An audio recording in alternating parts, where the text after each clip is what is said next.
কি আছে, প্রসাদ খাবি? ঠাম্মির কাছে গেছিস প্রসাদ খাবি বলে? হুম, কি ব্যাপার লাকু, তুমি প্রসাদ খাবে? ঠাম্মি পুজো দিচ্ছে, ঠাম্মি পুজো দিচ্ছে। বসো, ওখানে বসো, প্রসাদ দেবে তোমায়, বসো,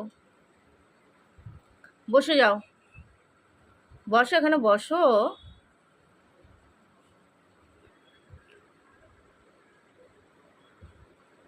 বসো, প্রসাদ খাবে তো বসতে হবে তো।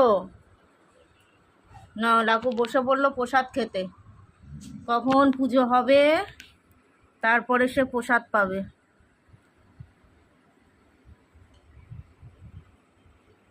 বসেছে, প্রসাদ খেতেই হবে লাকু। হ্যাঁ, কত আশা নিয়ে বসে আছে লাকু, লাড্ডু খাবে আজকে মঙ্গলবারে। হনুমানজির লাড্ডুটা খাবে লাকু, তাই জন্য বসে আছে। ঠাম্মির পুজো দেওয়া হয়ে গেলেই লাকু পাবে লাড্ডু।